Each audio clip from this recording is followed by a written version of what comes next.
Alors bonsoir à tous. On va commencer par l'appel. Monsieur Apparecio, présent. Madame Erlem. Présente. Monsieur Réberol. Présent. Madame Mortagne. Elle va arriver. Monsieur Guerzou. Présent. Madame Duménil. Monsieur Moreau. Madame Daoudi. Absente, excusée. Pouvoir à Monsieur Réberol. Monsieur Pic. Madame Benaïda. Monsieur Zenaki. Madame Nézard, absente, excusée. Pouvoir à Madame Duménil. Monsieur Suarez. Présent. Madame Serrail. Monsieur Zérizer. Madame Doison, excusée. Pouvoir à Monsieur Moreau. Monsieur David. Monsieur Génie. Madame Camus-Philimon. Monsieur Elal. Madame Djerbi. Monsieur Damion va arriver. Madame Antunes, pouvoir à Madame Serrail. Madame Groux, absente, excusée, pouvoir à Monsieur Forest. Monsieur Forest. Madame Ferreira. Monsieur Lelier. Monsieur Pelzer. Monsieur Renou. Merci. Alors, approbation de l'ordre du jour. Est-ce qu'il amène à des questions? Non, pas. Le procès verbal, pardon, autant pour moi. Monsieur Renou, allez-y, je vous écoute. Alors, je ne vais pas voter le procès verbal pour plusieurs raisons. La première, c'est que certaines interventions, certains de mes propos tels qu'ils sont retranscrits sont absolument incompréhensibles. Par exemple, l'histoire du désendettement, je vais vous lire, vous allez voir si vous comprenez. Monsieur Renou fait une remarque sur la capacité de désendettement. Cela représente environ 400 € par habitant. Donc ça, ce n'est pas la capacité de désendettement. Bon, là, il y a une coquille, ce qui est extrêmement faible. Selon lui, c'est idiot car cela tue l'avenir. Donc, qu'est-ce qui est idiot? La capacité de désendettement, les 400 € par habitant, extrêmement faible. Enfin bref, donc ce passage-là est complètement incompréhensible. Alors, il y a des phrases importantes qui ont été gommées. Je note une phrase que j'avais dite suite à notre échange sur le risque d'effondrement de bâtiments. La phrase « Donc, comme les propriétaires n'ont pas forcément informé les locataires, on attend que ça s'effondre sur quelqu'un pour que vous puissiez reprocher à des propriétaires de n'avoir pas fait ce qu'il fallait. » D'accord, je le note. Il me semble que cette phrase mériterait de figurer au PV. Tout l'échange sur Zoom, le fait que vous répondez que les commissions municipales ne peuvent pas se dérouler, y compris en distanciel, parce que la mairie n'est pas équipée, parce que Zoom c'est cher. Tout cet échange-là a été gommé, je crois comprendre pourquoi. Tout notre échange sur les bouteilles en plastique et le fait que vous préférez l'eau du robinet et que donc on gardera les bouteilles en plastique. J'imagine qu'entre-temps, vous avez vu qu'une loi vous faisait obligation de mettre de l'eau autrement, mais je vois que c'est pas... parce que dans le compte-rendu, on lit que vous êtes favorable finalement à des bouteilles en verre pour des raisons écologiques, ce que vous n'avez pas dit à ce moment-là. C'est vrai qu'on vient de retraduire le roman d'Orwell 1984, dont le héros, vous savez, réécrit le passé pour qu'il devienne cohérent avec le présent. Donc je rappelle que la loi Macron qui entre en vigueur sur l'économie circulaire, qui est entrée en vigueur en janvier, vous fait obligation dans le cadre de réunions pouvant accueillir le public ou de travail. Donc nous, on est un peu les deux. On travaille et en même temps, on devrait pouvoir accueillir en temps normal du public. Pour ces réunions-là, il est absolument interdit de servir maintenant, depuis janvier, des bouteilles de l'eau en plastique, de l'eau dans bouteilles en plastique. Et puis, alors, il y a tout un passage sur les parents d'élèves. Vous expliquez, dans le PV, que les parents d'élèves pourront être associés aux réflexions sur l'aménagement des cours de récréation, mais non, font pas la demande pour l'instant. C'est juste une demande de Monsieur Renou en tant que FCPE. Donc, Monsieur Renou qui est représentant des parents d'élèves. Donc, les parents d'élèves, en tout cas certains, à travers moi, le demandent. Je crois savoir que depuis, la IPEBO s'est également manifestée. Alors on a des bonnes surprises quand vous rajoutez des choses qui n'ont pas été dites. Par exemple, que la municipalité va essayer de remettre une personne pour la traversée des enfants sur la division Leclerc, où j'avais relayé l'interpellation d'une habitante qui estimait dangereux un passage de cette avenue.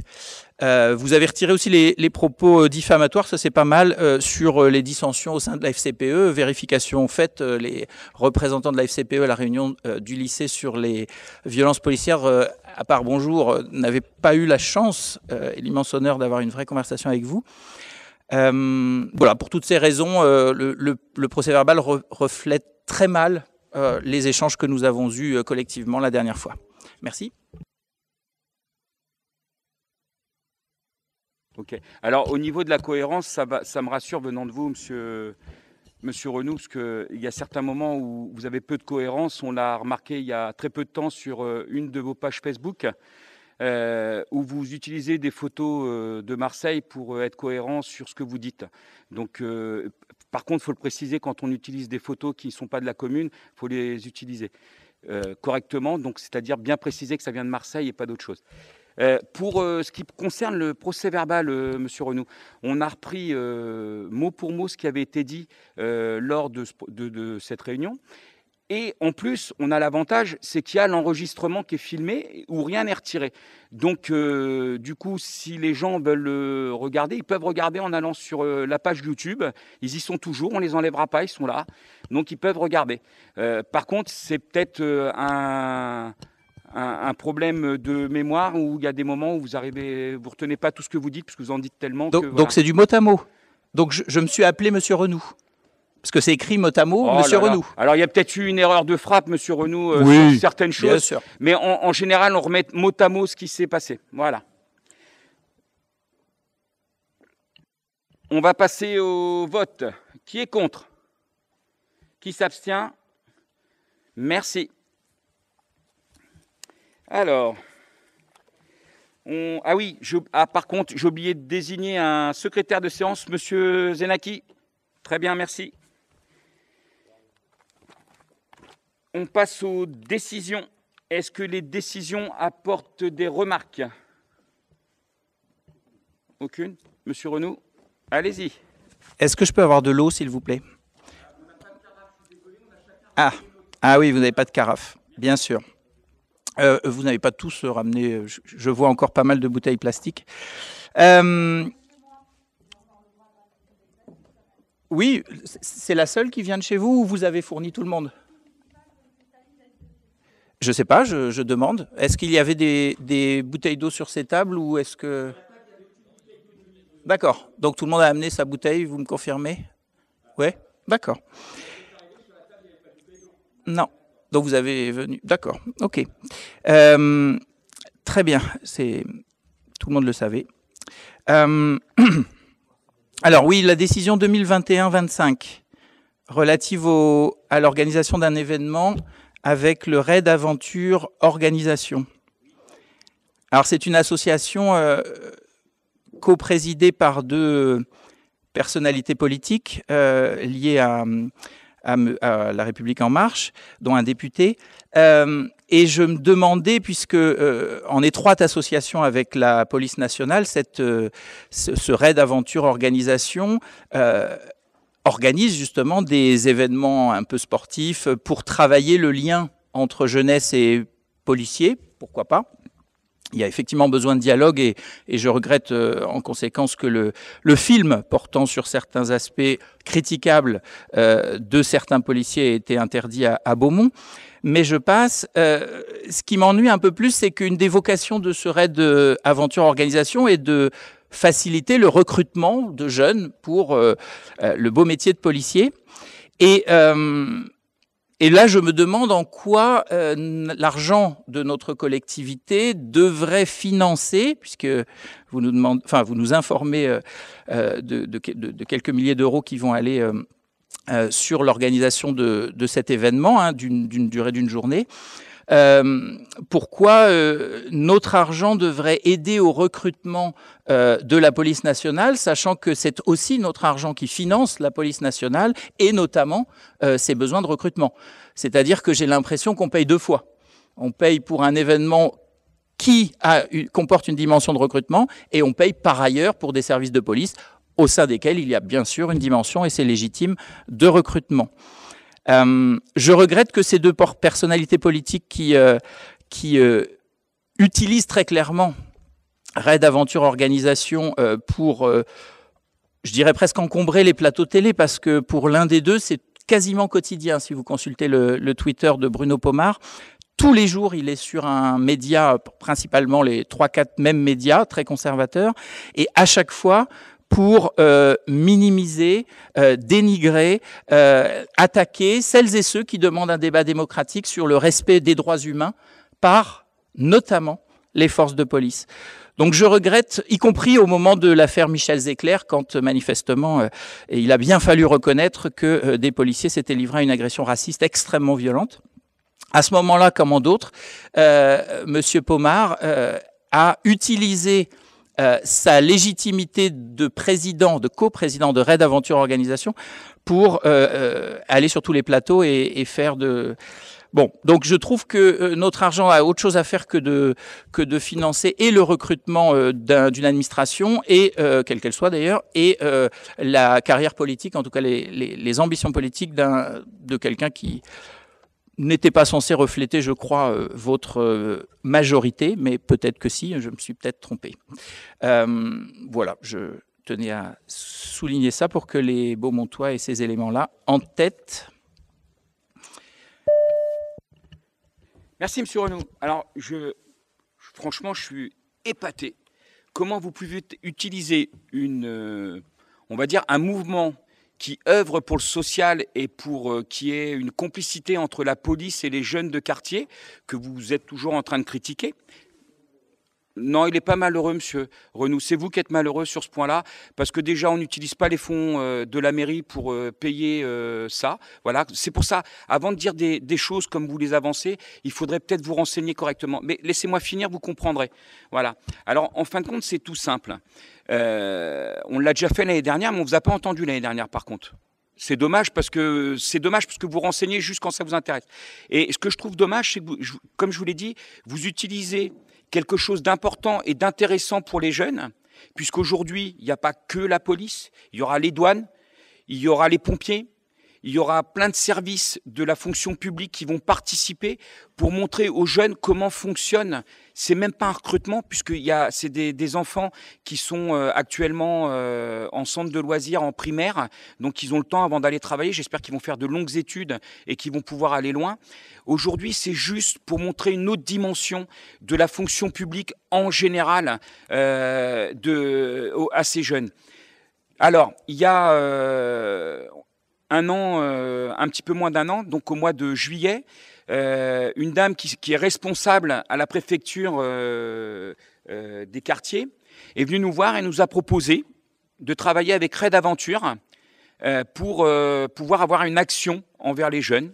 Donc moi, les deux politiciens que vous citez, parce que je sais que vous avez que ça à faire, regarder la télé, moi non, j'ai une mairie à gérer. Donc à partir de là, cette dame est venue nous voir en nous proposant de faire Raid Aventure. Donc très bonne chose que M. Guerzou a fait en 15 jours. On a mis ça en place en 15 jours. M. Guerzou avec les agents a mis ça en place en 15 jours. Ça a été un excellent travail qui a été fait. Le prix, 3 000 €, pris en charge par la préfecture. Ça nous a coûté 0, M. Renaud. 0. D'accord ? Donc on utilise, alors je vous l'accorde, ce sont des fonds publics. Ce sont des fonds publics, quoi qu'il arrive, puisque c'est la préfecture, donc c'est quand même nos deniers. Mais tout a été payé par la préfecture et rien par la mairie. Et cette fois-ci aussi, Monsieur Renaud. Voilà. Donc, et en plus, je vous dis, ça donne un avantage, c'est que les jeunes ont un contact différent avec la gendarmerie, avec les pompiers, avec la police, parce qu'il y a aussi la police sur place, même s'ils ne sont pas sur le secteur, avec les infirmiers, avec tous les services de l'État qui ont bien voulu venir. Il y a même la SNCF qui va venir. Donc, vous voyez, on a un large panel au niveau sécurité de personnes qui vont venir pour montrer quel est ce métier et le voir différemment. Voilà. Et peut-être qu'en ayant des jeunes de quartier qui peuvent accéder à la police, il y aura peut-être moins de violence, sauf si vous voulez que, par rapport à ce que vous dites, que ça continue. D'accord? Voilà. Merci, Monsieur Renaud. Merci de ces précisions. Vous voulez dire que c'est Red Aventure Organisation qui va inviter aussi les infirmières et des administrations différentes, parce que c'est pas du tout ce qu'il y a dans le devis et c'est pas du tout ce qu'ils font d'habitude. Donc c'est une innovation sans doute, et tant mieux, mais ça n'apparaissait pas dans votre décision. Voilà, pas plus que les 3 000 € qui étaient payés. Bah, voilà, maintenant vous le savez, je vais laisser la parole à Monsieur Guerzou qui a géré le projet et qui va pouvoir vous en donner plus. Bonsoir à tous. Donc, cette journée, en fait, c'est une journée citoyenne. C'est pas une journée, en fait, Proax Aventure gérée par la police. Comme l'a dit Monsieur le maire, cette journée, en fait, est à l'initiative de la préfecture qui nous a fait une proposition à laquelle on a répondu favorablement et qu'on a mis en place rapidement. Et je remercie, j'en profite d'ailleurs pour remercier, je crois que je ne l'avais pas fait précédemment, l'ensemble des services de la ville, sans les citer bien sûr, mais l'ensemble des responsables et des personnes qui ont travaillé autour de ce sujet et qui ont permis en fait une bonne mise en place et un événement en fait festif à destination de la population. Cette journée citoyenne se veut en fait une journée de bien-être, de découverte et qui permettent en fait justement de ne pas avoir d'incompréhension. Donc de rapprocher en fait la population avec les services de l'État. Elle était destinée en fait principalement sur une première organisation avec les gendarmes et la police, il est vrai. Nous avons souhaité cette année qu'elle soit un peu plus étendue, donc seront présents et ont répondu favorablement la SNCF. Nous sommes en train de travailler avec les pompiers, on attend un retour de leur part. La douane, comme l'a dit Monsieur le maire. Différents services qui font que ce n'est pas un événement police. L'objectif principal n'est pas un objectif en fait gendarmerie. Vous n'êtes pas sans savoir effectivement ce qui se passe aujourd'hui au sein de la ville. Et donc l'intérêt que nous portons principalement, au-delà de tous les critères politiques dont vous avez parlé, qui ne me concerne pas dans un premier lieu parce que ce n'est pas l'objectif et notre volonté dans le cadre de cette organisation, c'est de rapprocher la population avec ces services de l'État. Voilà ce que je peux vous répondre. Et pour ce qui s'agit des considérations dont vous avez parlé, c'est un fait. Peut-être ou pas, je n'ai pas vérifié. Mais pour moi, l'important, c'est de rapprocher de faire de cette journée citoyenne un moment de bien-être des forces, plus globalement des entités de l'État avec effectivement la population. Merci. Merci, Monsieur Guerzou. Vous dites que c'est pas Prox by Red Aventure? Parce que c'est écrit, hein. Non, mais... Alors, Monsieur Renaud, comme je vous ai expliqué, vous avez le devis devant les yeux. C'est un projet préfecture où Prox Aventure, Red Aventure est présent, où nous avons invité avec Prox Aventure d'autres services de façon à réaliser quelque chose de citoyen, de façon à ce que les jeunes puissent découvrir les différents métiers sans que ça soit un recrutement parce qu'ils sont trop jeunes pour être recrutés. On les prend plus en France, on les prend pas à 10 ans, hein, vous savez. Mais c'est réservé aux primaires, ça n'apparaît pas non plus. Tout le monde peut y aller si vous voulez y aller. Si vous voulez changer de métier, Monsieur Renaud, vous pouvez. Oui. Donc peut-être que vous allez vous trouver une voie. Pourquoi vous ne parlez que des primaires alors que... Parce que la majorité, ce sont des... Votre micro, s'il vous plaît, Monsieur Renaud. La majorité, ce sont des gens du centre de loisirs qui ont à peu près entre 8 et, on va dire, 15 ans. Donc, ils ont encore le temps avant de pouvoir rentrer dans les effectifs de la police, de douane ou d'autres. Voilà. Merci, Monsieur Renaud. Sur autre chose? Non. Merci à tous. Donc, on va passer au point suivant. Attends, je termine. Alors, donc après les décisions, on va passer aux délibérations. Donc ça va être les finances locales. Pour cela, avant de commencer, je voudrais remercier les services qui ont travaillé sur les finances. Beaucoup de travail. Je voudrais remercier Monsieur Réberol aussi qui a fait un gros travail par rapport à ça. Monsieur Zenaki aussi, qui est le délégué aux finances. Madame Fardin qui est là ce soir et qui a travaillé énormément dessus. Et les agents qui sont absents à cette réunion mais qui n'ont pas arrêté. Voilà. Et j'en profite pour remercier tous les agents en général puisque c'est vrai qu'ils ont fait un super travail. Voilà. Donc je donne la parole à Monsieur Réberol. Bien, alors, ça risque d'être un petit peu long. J'ai essayé de vous faire une présentation avec un diaporama de manière à ce que ce soit un peu moins ennuyeux, mais on est bien obligé, parce que c'est la loi, de voter le compte de gestion, le compte administratif et le budget primitif de la ville et des deux budgets annexes qui sont ceux du cinéma et de l'assainissement. Donc je vais commencer par le compte de gestion de la ville. Donc vous savez que avant le 1er juin de l'année, c'est-à-dire avant le 1er juin 2021, le trésorier établit le compte de gestion de la ville, le budget, qui retrace les opérations budgétaires en dépenses et en recettes, selon une présentation qui est identique à celle du compte administratif. On y trouve une balance de tous les comptes et un bilan comptable. Le compte de gestion est soumis au vote de l'Assemblée, c'est ce soir, et normalement, on doit constater une stricte concordance entre le compte administratif et le compte de gestion. Il y a un deuxième type de contrôle qui est un contrôle a posteriori, qui est par le juge des comptes, auquel d'ailleurs est soumis le trésorier, et il doit présenter tous les éléments qui permettent au juge d'apprécier la qualité de sa gestion, et s'il y a un problème, une négligence, sa responsabilité pécuniaire peut être engagée. Alors, en ce qui concerne le compte de gestion de la ville dressé donc, par Madame Jeannot, qui est receveur de la commune de Beaumont, vous savez que maintenant, la trésorerie se trouve à l'Isle-Adam, mais elle continue à être la trésorière de Beaumont.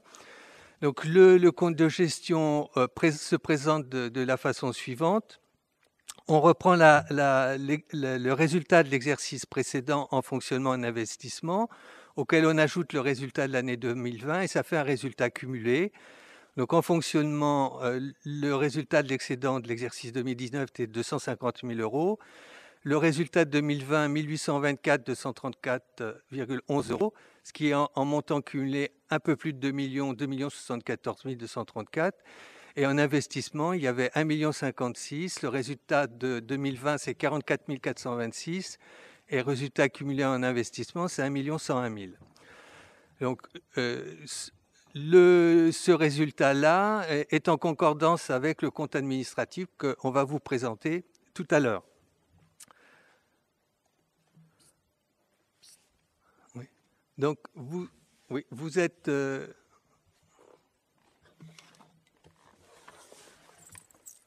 Donc, le conseil municipal est appelé donc, à approuver ou pas le compte de gestion. Oui.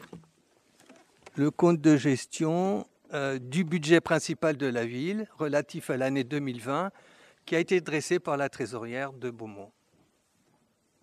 Alors, il est parti. Non, mais il faut voter maintenant. Ah, pardon, excusez-moi. On attendait pour le vote. Alors, tu continues. Voilà.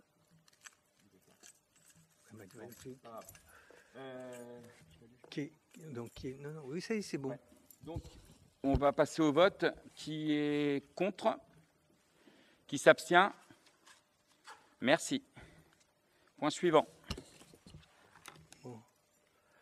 Alors, sur le compte administratif de la ville, vous avez la même chose. Le compte administratif, c'est un document de synthèse qui présente les résultats de l'exécution budgétaire. Il doit être en concordance avec le compte de gestion de l'année 2020. Vous avez ici les chiffres. Alors, vous avez tous reçu, je pense, dans la note de synthèse, les chiffres et le budget, vous l'avez aussi reçu. Ce qu'il faut noter, c'est un résultat total en dépenses de fonctionnement de 10 543 029 et en recettes de 12 367 263,75 €.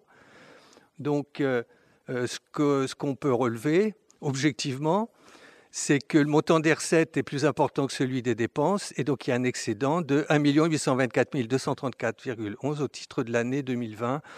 En pourcentage, ça fait 14,75% des recettes réelles de fonctionnement.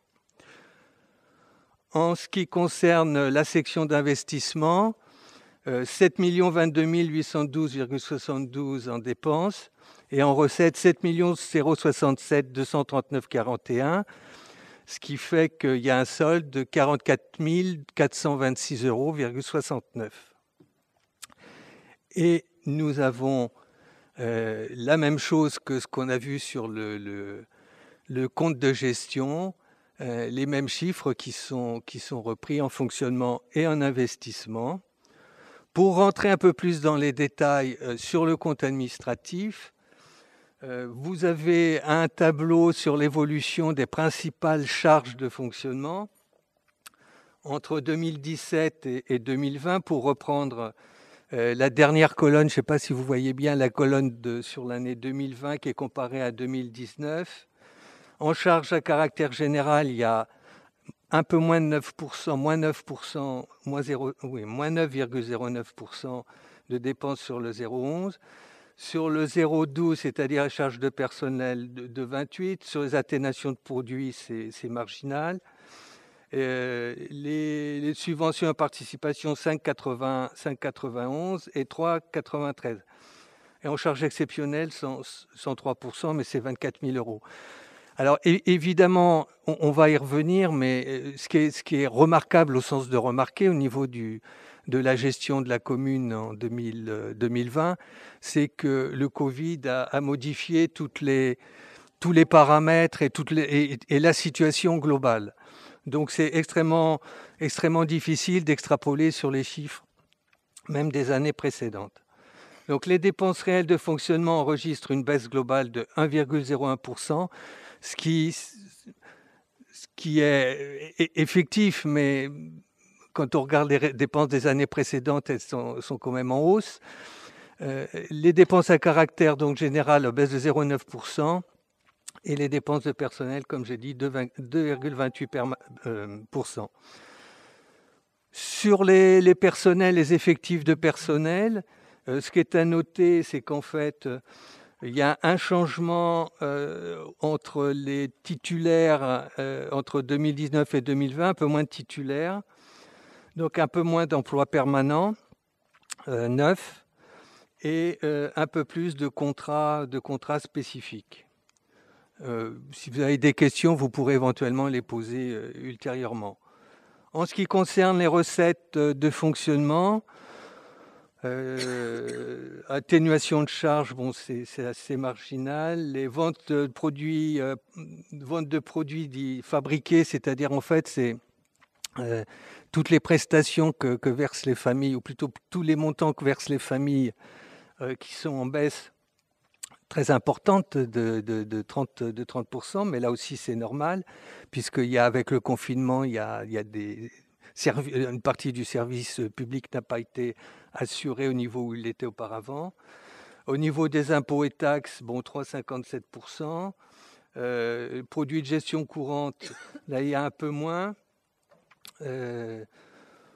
Voilà, donc grosso modo, le montant des recettes, on l'a vu, il est à 12 607,229.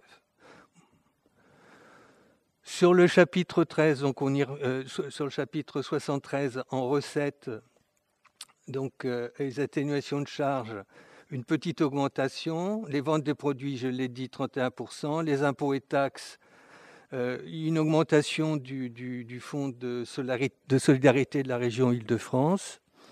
En ce qui concerne la fiscalité, les impôts et taxes, une augmentation de 238 000, un peu plus de 238 000 € par rapport à 2019. Et les dotations et participations retracent, outre les dotations de l'État, les subventions versées par la CAF et celles qui ont été reçues au titre du Covid par l'ARS. Vous savez qu'il y a eu un centre qui a été ouvert et une subvention pour le faire fonctionner qui a été versée.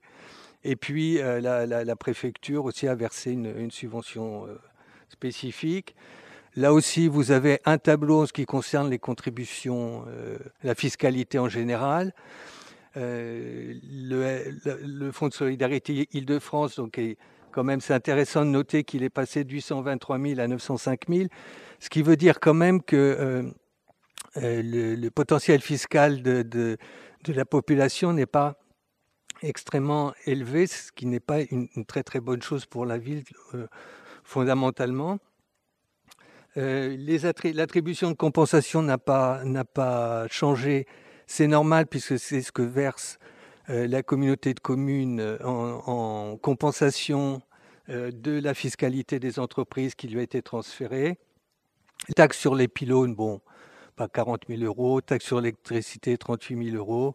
Et alors, quelque chose d'assez étonnant d'ailleurs, la taxe additionnelle sur les droits de mutation, c'est-à-dire la part qui revient lorsqu'il y a des ventes sur la commune, est quand même resté à un niveau relativement équivalent à celui de l'année 2019, alors qu'on pensait au milieu d'année 2020 que ça allait s'écrouler, mais non, les gens continuaient à acheter.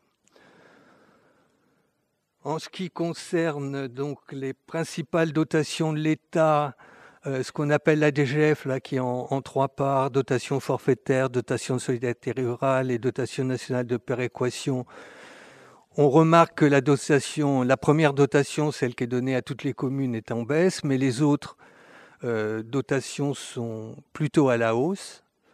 La compensation au titre de la taxe professionnelle, bon, on laisse tomber. Le reste, le total, c'est quand même 2 926 661, 3,32% d'augmentation. En ce qui concerne les dépenses d'investissement, là aussi, c'est une année quand même assez spéciale. Avec des chiffres un peu étranges, par exemple sur les immobilisations corporelles, 380%, mais c'est 87 000 euros, c'est pas extrêmement important comme somme. Les immobilisations incorporelles, 548 000 euros. Et puis les travaux, 2 658 278. Là aussi, l'année a fait qu'il y a des travaux qui étaient prévus, qui n'ont pas été réalisés. Et puis le montant de la dette à 378 000 euros, puisqu'il y avait eu un emprunt, je crois, qui a été fait en 2019, dont on a commencé à payer. Donc le taux de réalisation des dépenses d'équipement, comme je disais, 48%, ce qui n'est pas extrêmement élevé. Parmi les réalisations, les travaux de charpente du groupe scolaire Jean Zay, la réhabilitation du marché, les réaménagements des espaces du centre-ville, la climatisation de l'espace municipal, des travaux d'éclairage et travaux du gymnase Henri Michel. Voilà. Alors en ce qui concerne les recettes d'investissement, bon, une baisse dans leur globalité, quand même, à moins 27%, avec une augmentation des subventions d'investissement. Et en ce qui concerne la capacité de désendettement, comme il n'y a pas eu d'emprunt en 2020, mécaniquement, la dette de la commune a baissé. Donc nous trouvons pour le compte administratif, en section de fonctionnement et d'investissement, les chiffres que j'ai évoqués tout à l'heure, que je vous rappelle. Fonctionnement, 10 543 029,64, 12 367 263,75 en recettes, ce qui fait un solde de 1 824 234,11. Et investissement, 7 022 812,72. Recettes 7 067 239,41 avec un solde de 44 426,69, ce qui nous donne le résultat de la section d'investissement et de fonctionnement et du compte administratif identique à celui du compte de gestion de Madame la trésorière. Donc maintenant, Monsieur le maire est appelé à quitter. Avant, je vais te demander s'il y a des questions. Ah oui. Est-ce qu'il y a des questions par rapport à ça? Monsieur Renoux. Merci. Juste une question sur les autres produits de gestion. Il était spécifié, je crois, dans un autre document plus détaillé joint aux pièces de ce conseil municipal, qu'il s'agissait essentiellement des loyers des immeubles communaux. Ce chapitre est en baisse de 66 600 € pour tenir compte du départ de la trésorerie de Beaumont-sur-Oise. Je voulais savoir quels étaient éventuellement les autres loyers perçus par la ville ou les autres immeubles communaux. Et la situation aussi des biens commerciaux qui avaient été acquis, je crois, par l'ancienne municipalité. Savoir si on rembourse un crédit, on paye un loyer, on est complètement propriétaire. Est-ce qu'il y a déjà de l'argent qui rentre? Est-ce qu'il y a des travaux? Enfin voilà, une sorte de vue globale de cette situation-là, s'il vous plaît. Alors, Monsieur Renou, c'est bien parce que c'est une des questions que vous nous avez envoyées à l'oral. Donc, du coup, je tenais à vous répondre tout à l'heure. Je vais vous répondre maintenant, comme ça c'est fait. On perdra moins de temps tout à l'heure parce qu'il y a plein de questions. Désolé, Mme Fer. En fin de compte, on vous enverra par écrit. Donc comme ça, c'est enregistré, vous l'avez. On vous enverra par écrit les locaux que nous avons et s'il y a des loyers perçus. Alors on vous mettra juste les loyers s'il y a des loyers perçus, mais on ne vous mettra pas la somme dessus. Voilà. Monsieur Forest. Ouais, je vais retirer mon masque, ça sera plus facile. Bonsoir. Alors moi j'ai différentes remarques sur les différents chapitres. Alors déjà une première remarque générale, je trouve dommage qu'il n'y ait pas eu de commission finance. Ça aurait été intéressant qu'il y ait une commission finance puisqu'on arrive à faire des autres réunions du style du conseil d'administration du CCAS. Donc la commission finance, il y a très peu de personnes, donc je trouve ça dommage de ne pas avoir eu cette commission finance. Alors, les commissions comme le conseil d'administration du CCAS, le conseil municipal sont autorisées. Les autres, vu que ce ne sont pas des commissions obligatoires, elles ne sont pas autorisées. Par contre, il y a une chose, c'est qu'on vous a envoyé les documents largement à l'avance des finances. On vous les a envoyés 10 jours à l'avance. Les documents des finances. Ah si. Par email. Vous les avez reçus par mail. Ah si. Ah non. Vendredi soir, 18h. Non. Ah non, on a fait exprès. Ah non. On va regarder. Alors, écoutez, dans ces cas-là, si c'est le cas, je m'en excuse.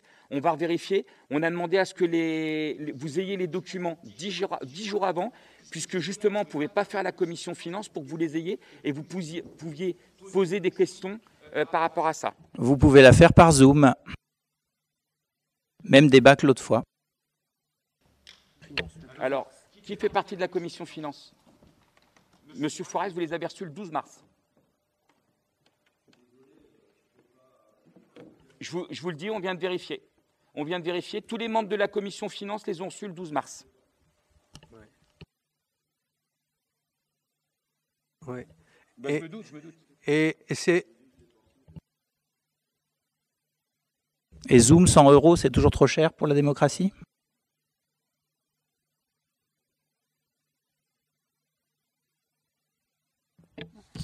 Juste, sauf erreur de ma part, si normalement, bon, je me trompe, mais si vous faites la demande pour les commissions auprès de la préfecture, elles peuvent avoir lieu? Oui. Je confirme. Excusez-moi, on a fait la demande. Tout ce qui est commission non obligatoire, on ne peut pas les faire. Voilà. Non obligatoire. Vous me montrerez le document où vous avez fait la demande et Bien puis sûr. vous me la retransmettrez et puis j'attendrai la réponse de la préfecture puisque vous en avez eu une. Bien Comme sûr, ça, pas de ça souci, sera avec clair. plaisir. Merci. On peut se cotiser pour payer Zoom. Donc je continue, je reviens au sujet, donc différents chapitres. Donc j'ai repris par rapport à ce que j'avais reçu sous format papier, parce que j'ai demandé du format papier, parce que c'était très compliqué, je n'avais pas eu de format numérique. Donc sur les dépenses réelles d'investissement, donc quand je regarde les tableaux, donc le premier tableau, alors là il y a des petites coquilles, hein. Le chapitre 20 on parle de corporel alors que c'est le chapitre incorporel, le chapitre 21 c'est corporel, donc il y a des petites coquilles, donc vous ferez les corrections. Alors après, donc sur ces dépenses réelles d'investissement, alors j'ai vu que sur les chapitres 23, en regardant après l'analyse que j'ai pu en faire, il y a un reste à réaliser qui est environ de 727 000 €. Je voulais savoir à quoi correspondent ces restes à réaliser qui avaient eu, qui restent à réaliser. puisque ce n'est pas détaillé, on ne sait pas. Après, vous marquez que l'exercice 2020 a été marqué par différents travaux. Vous indiquez le réaménagement des espaces du centre-ville. À quoi cela correspond? Donc voilà sur les dépenses réelles d'investissement. Vous continuez ou vous me répondez au fur et à mesure parce que... Alors après, il y a les recettes réelles d'investissement. Alors sur les recettes réelles d'investissement, ce que je me suis aperçu, c'est que vous avez parlé de 54% de subventions qui ont été obtenues. Par contre, je sais qu'il y avait eu des travaux prévus, qui étaient par exemple le centre de CSU, où c'était prévu de l'ordre de 430 000 euros, subventionné à 320 000 euros. Et là, on n'en parle plus du tout. Donc, on ne sait pas si le CSU va avoir lieu, s'il va être construit, s'il va être fait quelque chose. Après, on avait l'agrandissement de la médiathèque, où c'est que ça correspondait quand même pour un montant de 686 000 euros. Le tout subventionné à hauteur de 457 000 euros. Donc là, on n'en parle plus du tout dans votre programme. Donc, on a demandé des subventions. Le dossier était monté, donc on n'a pas de réponse. Donc, ça représente à peu près, en fin de compte, les 46% qui manquent par rapport aux 100% de subventions, puisqu'il manquait 46%. C'est ce que j'en ai déduit. Après, pour les dépenses réelles de fonctionnement. Donc, encore du détail. Bon, là, il manque les libellés des chapitres dans le tableau. Mais bon, c'est du détail. Par contre, c'est difficile à retrouver après. C'est compliqué. Après, sur les recettes réelles de fonctionnement. Alors, ce que j'ai vu dans le tableau, vous avez un tableau que vous nous avez indiqué, puis après, il y a des tableaux détaillés. J'ai des écarts. Alors, dans le chapitre 73, par exemple, il manque 36 000 euros. Alors après, d'après ce que j'ai vu que comprendre, c'est que ça doit correspondre au compte 73 718, qui est autres impôts locaux ou assimilés. Vous voyez, je vous aide pour la réponse. Et au chapitre 74, alors je n'ai pas trouvé, il manque 100 000 euros. C'est-à-dire que vous nous donnez un tableau ici de recettes de fonctionnement, vous nous détaillez le tableau par partie derrière et on ne retrouve pas les bons montants. Donc c'est difficile à suivre, donc où il manque des informations. Et puis après, donc concernant la dette, le montant de la dette n'est pas le même. Vous allez là, vous dites la dette dans ce tableau, il a baissé de 376 000. Et puis là, vous indiquez que dans le chapitre 16, la dette est de 378 000. C'est du détail, mais ça veut dire que les chiffres ne sont pas bons. Donc il y a une cohérence, c'est compliqué. Donc voilà ce que j'avais à dire voilà ce que j'avais à dire pour le compte administratif de la commune. Donc ça a été difficile à lire parce qu'il y a des erreurs, il y a des informations qui manquent. Voilà ce que je peux vous dire. Et pour cette raison, n'importe comment, nous voterons contre. Voilà, merci.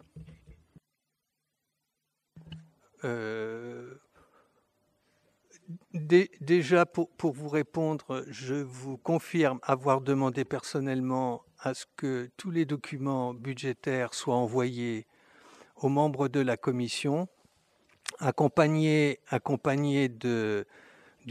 d'un texte qui indiquait que les membres de la commission avaient la possibilité de poser leurs questions par mail au service ou à moi-même. Je suis très étonné que vous n'ayez pas reçu. Ça reste à vérifier. C'est un peu ennuyeux. En ce qui concerne... Pour vous répondre à votre question, c'est pour ça justement que je me suis permis de téléphoner à Madame Choiset, d'envoyer un mail à Madame Choiset pour lui demander si je pouvais avoir un document écrit. Donc vous voyez ma bonne foi, ça veut dire que pour vendredi, j'avais rien reçu. C'est pour ça que j'ai demandé d'avoir un document écrit, parce que je sais que c'est compliqué. Il m'a été bien sûr bien envoyé, qui m'a été remis le samedi matin. J'avais ça dans ma boîte aux lettres. Et je la remercie. Bien, en ce qui concerne les coquilles, ça, bon, je passe. Juste pour vous répondre, au niveau des RAR pour 727 000 euros, je n'ai pas les éléments extrêmement précis, mais ça, je vous les fournirai si vous le souhaitez.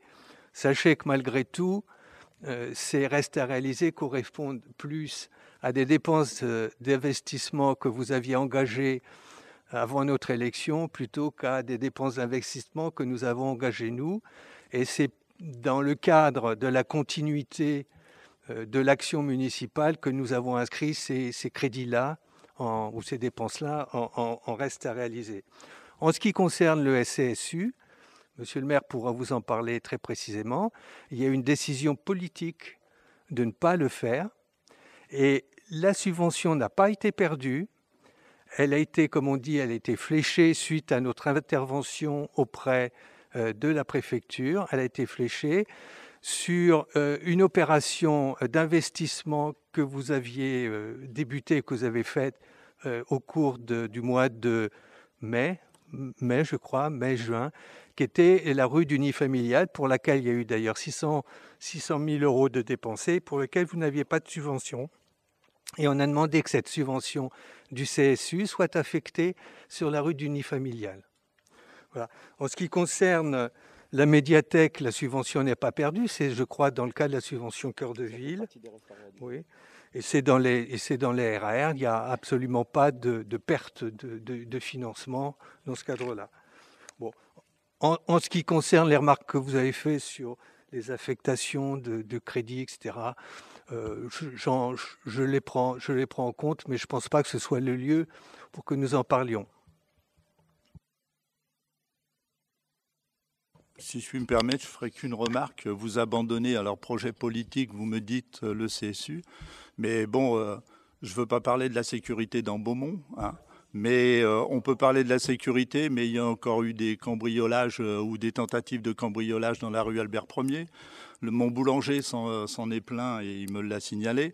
Donc après, je ne sais pas comment vous ferez, mais ça va être compliqué. C'est dommage de se passer de ce projet concernant le CSU qui est concernant la sécurité dans Beaumont. Merci.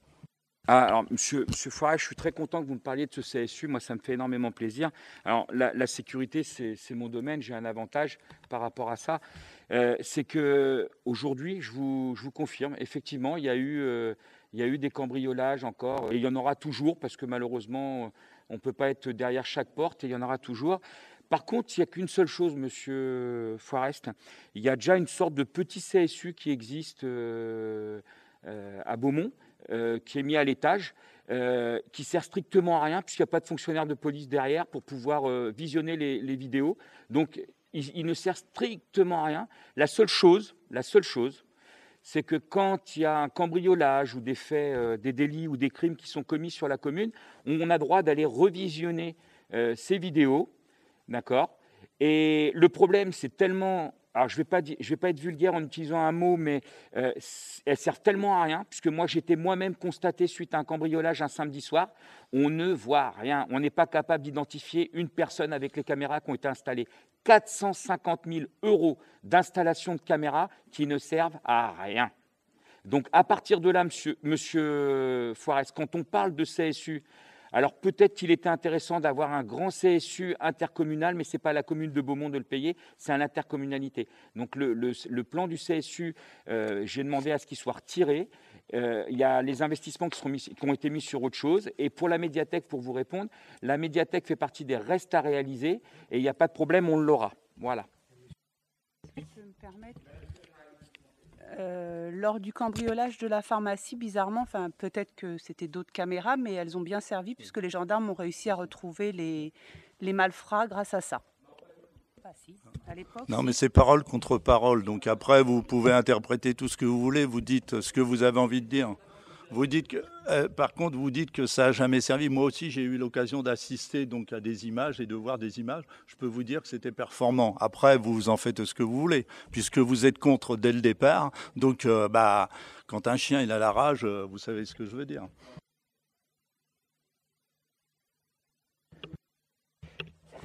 Je salue cette information que je découvre. Je trouve en effet largement inutile et extrêmement coûteuse les caméras de vidéosurveillance. Donc bravo, il y a bien d'autres façons de lutter contre la délinquance et c'est évidemment pas le seul problème à résoudre dans cette ville. J'avais une question sur l'agrandissement de la médiathèque, mais vous avez confirmé qu'il se ferait, donc merci. Alors, pour revenir sur le CSU, puisque vous insistez sur la pharmacie, ces cambriolages ont eu lieu un samedi et en fin de compte, les individus ont été interpellés parce qu'au lieu d'arrêter leur délit, ils ont continué dans une maison et ils sont fait interpeller par les gendarmes. C'est comme ça qu'on a pu les retrouver. Mais sinon, sur l'identification, impossible de les identifier en centre-ville et j'y étais. Donc voilà. Si je puis me permettre, j'ai une question à vous poser. Vous pourriez me rappeler l'effectif de la police municipale à Beaumont actuellement et ce qu'il y aura dans le futur? Merci. Parce qu'il faut avoir des gens pour les mettre derrière. Je voudrais savoir l'effectif. Merci. Alors, à votre époque, il n'y en a jamais eu de mis. Moi, quand je suis arrivé, j'ai mis un ASVP derrière les caméras. Alors, les effectifs de la police municipale, moi, je vais vous les dire, Monsieur Forest, malgré que vous les connaissiez, puisque vous êtes toujours en contact avec certains, et ça ne me pose aucun problème, parce que moi, je n'interdis pas aux agents de la municipalité de parler aux gens de l'opposition. Je dis, je n'interdis pas aux gens de la municipalité de parler à l'opposition. Avant, vous m'avez bien précisé que j'étais en contact avec ces gens-là. Bon, de quelle manière? Je ne sais pas. Je découvre. Vous me découvrez que je n'ai jamais parlé à la police municipale, à part le grand, comment il s'appelle, où je lui dis bonjour. Mais c'est tout, ce qui est par politesse. Mais sinon, je n'ai jamais parlé. Donc vous interprétez, c'est bizarre quand même. Hein. Vous êtes accusateur de certaines choses. Merci. Non, bon. Alors, en fin de compte, les effectifs de la police municipale aujourd'hui, on a 2 gardiens. Alors 3 gardiens, un autre qui va partir prochainement pour des raisons personnelles. On a 3 ASVP et le but dans le futur, c'est d'avoir 6 gardiens de police municipale, 4 ASVP et 2 agents écologistes, on va dire. Voilà ce qu'on compte faire sur la commune, ce que vous n'avez jamais réussi à faire. Merci. Une petite, donc si j'ai bien compris, il y a 12 personnes à l'APM que vous devriez avoir, et pour l'instant, il n'y en a que 6. C'est bien ça, hein? Ça dépend, vous comptez à Squat ou pas? Parce qu'on le paye toujours.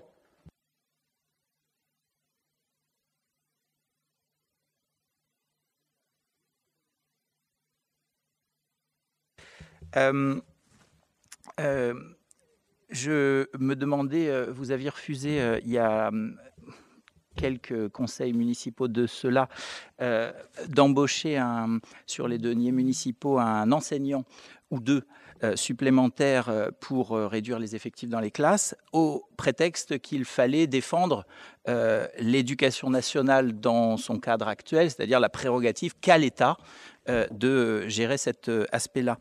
Je me demande à quoi correspond du coup l'augmentation des effectifs de police municipaux qui se substitue forcément à la présence de police ou de gendarmerie, puisque nous, on est en territoire gendarme, et qui cherchent à compenser, mais ne compenseront jamais, ni en qualité de prestation, ni en égalité entre les territoires, la diminution des effectifs police nationale et gendarmerie, bref, du service public. Donc, je trouve une contradiction entre vous voyez ou non? L'État enlève des profs, je vous proposais de le compenser, vous m'avez dit non, c'est pas à nous de compenser, c'est à l'État de faire, et voilà, pourquoi pas. Mais en revanche, sur l'aspect sécuritaire, vous allez dans la logique de je compense par des effectifs municipaux ce que l'État, les missions que l'État n'assure plus aussi bien que par le passé. Je voulais aussi vous demander, vous avez dit tout à l'heure, et c'est une phrase forte, que les caméras actuelles de Beaumont ne servaient à rien, celles qui sont notamment dans le petit CSU, quoi, comme vous l'avez qualifié, le local de la police municipale, mais qu'en fait, vous aviez quand même placé un ASVP devant ces caméras. Donc l'ASVP devant les caméras ne sert à rien non plus. Alors, je vais répondre déjà à votre première question, M. Renaud. On ne compense pas, ils n'ont pas les mêmes missions déjà. Donc, il faut que vous preniez les missions, alors police nationale ou gendarmerie nationale, et les missions de la police municipale ne sont pas du tout les mêmes. D'accord? La police nationale a perdu certaines missions, la police nationale ou la gendarmerie a perdu certaines missions qui ont été attribuées à la police municipale. Ça, c'est une première chose. Deuxième chose, je ne sais pas si vous connaissez les horaires qui avaient été mis à l'époque à la police municipale, 10h, 17h30. D'accord? En pleine journée, il n'y a pas de problème, on peut voir les caméras. Donc on peut voir s'il y a un crime ou délit qui s'est passé. Donc en général, il n'y a pas grand-chose, puisqu'en journée, en général, il n'y a pas grand-chose. Donc voilà, donc le problème, il est là. Mais par contre, on a réussi quand même à éviter certains délits sur le centre-ville par rapport au fait de mettre quelqu'un derrière qui a pu aviser immédiatement un individu qui tentait d'agresser quelqu'un, et donc on a réussi à éviter ça.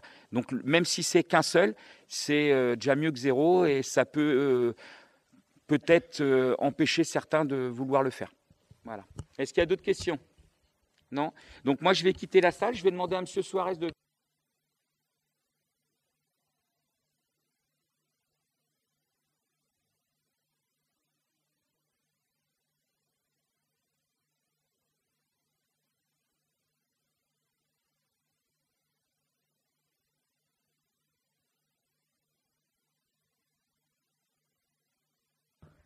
Bonjour à tous.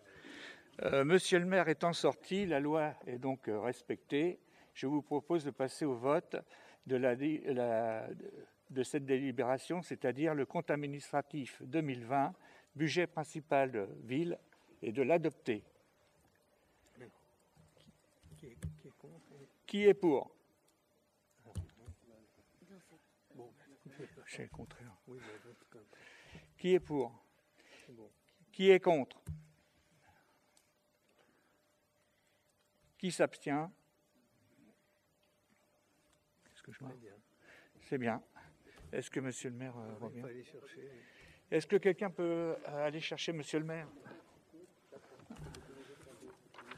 Je reviens après, parce qu'il y a tout ça. J'ai une envie comme ça. Alors.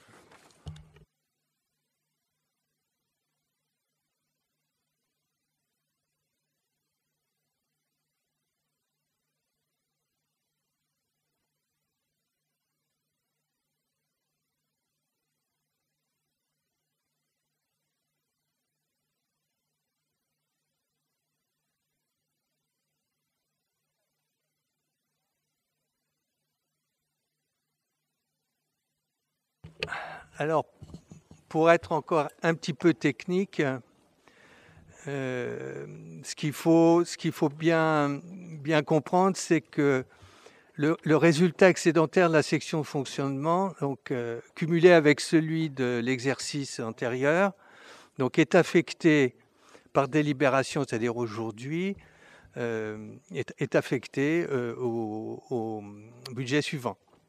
Donc il doit prioritairement combler le déficit de financement de la section d'investissement s'il y a déficit, et le solde étant affecté à la section d'investissement de fonctionnement.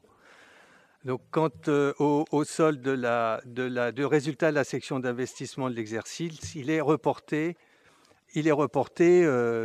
automatiquement à la section d'investissement du budget suivant. Donc, ce que je vous fais grâce des chiffres que je vous ai déjà lus depuis tout à l'heure. Donc, je vous propose d'affecter le résultat de la manière suivante. 420 180,23 € au compte 002 recettes de la section de fonctionnement, au compte 1068 1 654 052,88, et de reporter, mais ça c'est automatique, le résultat de l'année 2020 en section d'investissement qui est de 1 101 275,87. Voilà. Si, tu fais voter. Alors, est-ce qu'il y a des questions? Non. Passe aux voix. Qui est contre? Qui s'abstient? Merci. Alors, hop, fiscalité. Alors, on a juste modifié les points à l'ordre du jour, parce que normalement la fiscalité, c'était le point 13, mais il faut voter d'abord la fiscalité avant de voter le reste. Voilà. Oui, avant de voter le budget principal, on vote les taux de fiscalité. Alors, l'élément essentiel en matière de fiscalité, c'est que la loi de finances prévoyait la suppression de la taxe d'habitation. La loi de finances de 2020 prévoyait la suppression, donc, déjà une partie une partie de la suppression pour un certain nombre de ménages, et puis pour la totalité des ménages en 2023. En compensation de cette suppression, les communes ont eu déjà une dotation qui est versée par l'État pour compenser cette taxe d'habitation. Et pour continuer à équilibrer les choses, maintenant les communes vont se voir transférer en 2021 pour la suppression d'une partie de cette taxe d'habitation pour la totalité des ménages, le montant de la taxe foncière des propriétés bâties, c'est-à-dire la propriété bâtie du département, du taux départemental. Bon. Il y a des calculs qui sont en train de se faire au niveau des services fiscaux, au niveau du département, mais logiquement, on devrait avoir la notification, c'est pour ça qu'on ne les a pas encore maintenant, on devrait avoir les notifications des services fiscaux qui nous diront quels seront le montant qui nous seront attribués. Hein. Donc, pour mémoire, le taux communal de la taxe d'habitation était de 19, de la taxe foncière, excusez-moi, était de 19,63%. Celui de la taxe foncière pour les départements, 17,18%. Donc après transfert de cette part départementale, il sera de 36,81%. Hein, voilà. Alors, ce que je vous disais, il y a des coefficients correcteurs, etc. Et il faut savoir que le taux de taxe d'habitation est gelé, donc il n'y a pas besoin de le voter pour l'année prochaine, pour du moins le taux de taxe d'habitation pour les ménages qui continuent à la payer, qui est une minorité des ménages.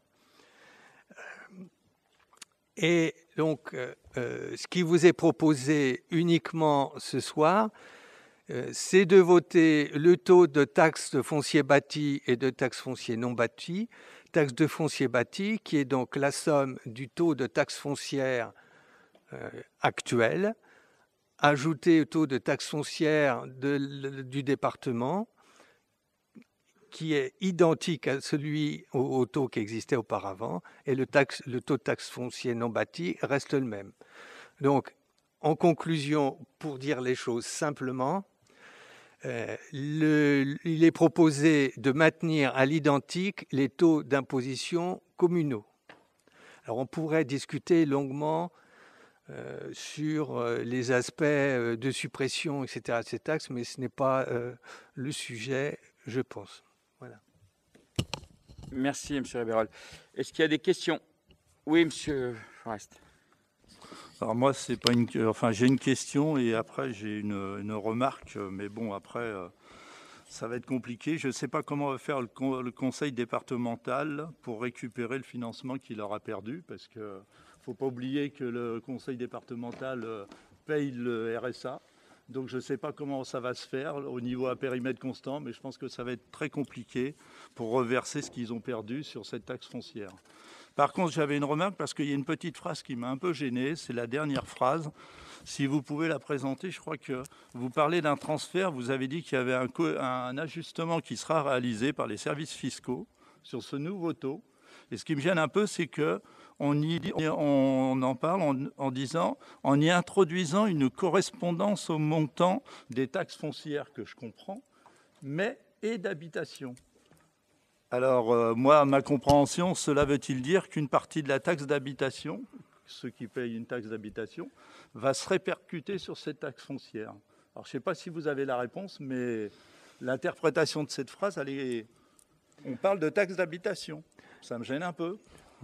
Alors, je sais que c'est pour 2 ou 3 ans, hein, après la loi de finances le dira, mais vous voyez, ce qui me gêne un peu, c'est d'avoir un coefficient correcteur ou que c'est qu'on réintroduit une notion de taxe d'habitation. Ça me gêne fortement. Alors, écoutez, là aussi, je vais être très clair. Cette phrase que je reconnais assez alambiquée est in extenso la phrase que nous ont envoyée les services fiscaux. Voilà.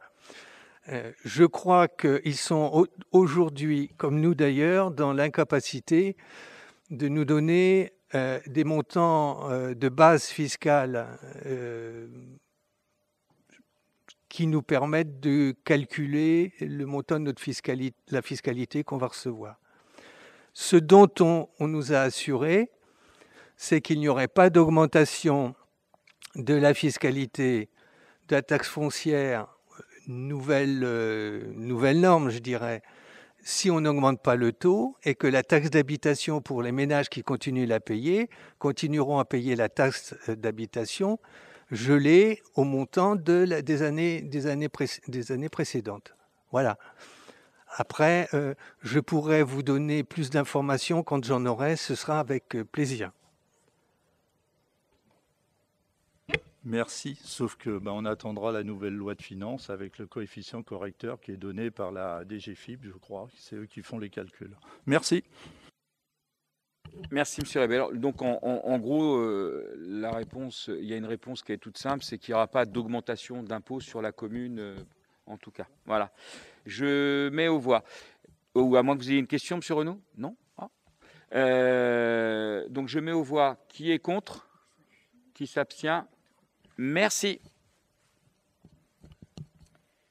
Budget primitif ville. Monsieur Réberol. Bien, donc le résultat de clôture 2 millions, donc le résultat d'exercice 2020 était approuvé, donc vous avez voté le compte administratif, un solde d'exécution de 2 074 000, l'investissement reporté pour 1 100 000, et en reste à réaliser un déficit entre les dépenses et les recettes. L'affectation, j'en ai déjà parlé, au compte 1068, 1 654 052 88 qui vont servir au financement des dépenses d'investissement de l'année, et les 420 000 qui sont un excédent reporté qui se retrouvent dans la section de fonctionnement.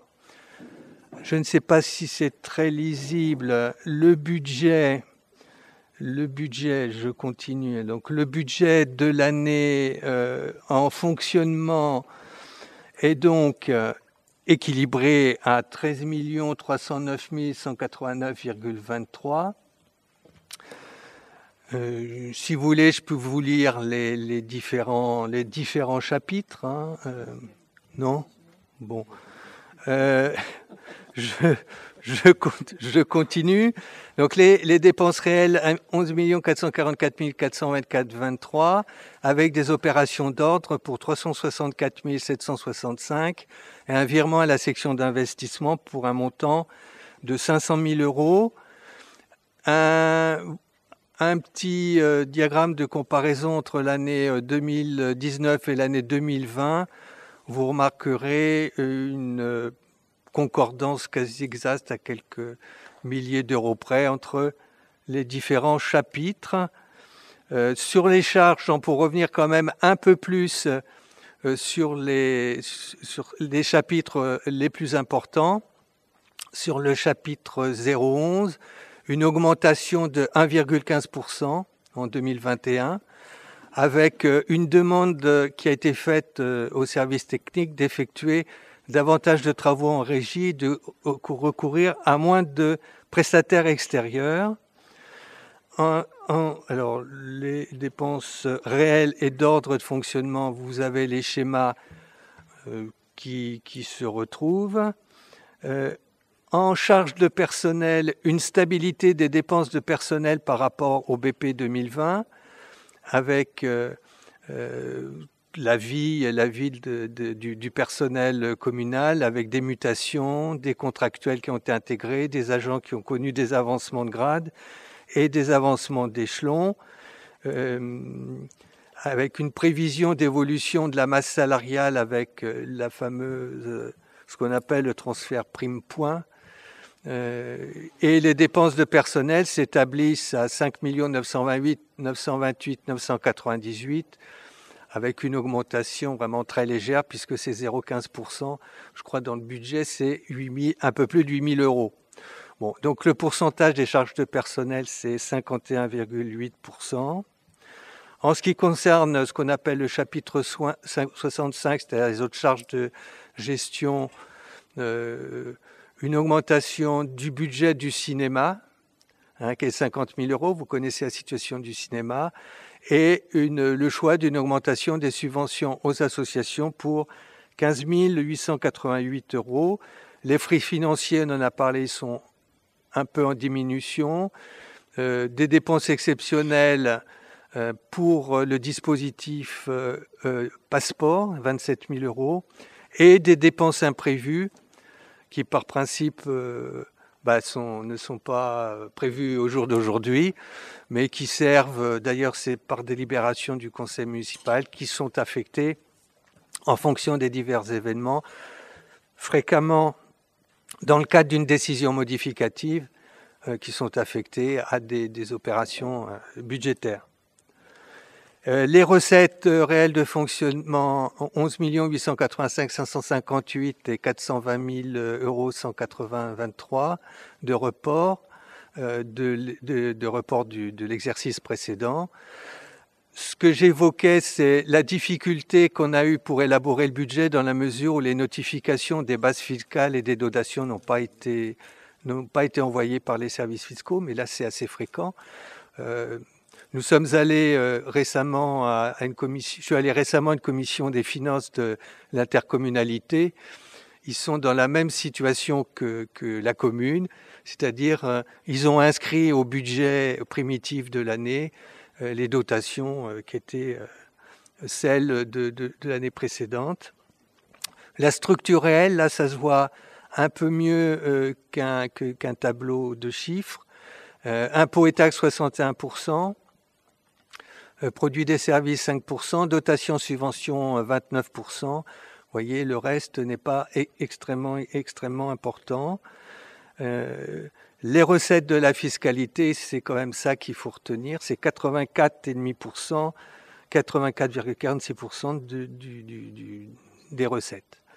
Le chapitre 73, donc là on y revient un petit peu, une petite hausse. Le fonds de solidarité de la région Île-de-France qui est en augmentation par rapport à 2020. Là aussi, je ne reviens pas sur ce que je disais.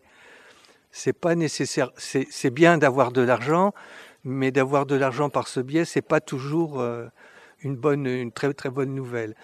L'attribution de compensation de la CCHVO de la communauté de communes qui reste la même, et les contributions qui sont à l'identique, puisque je vous l'expliquais.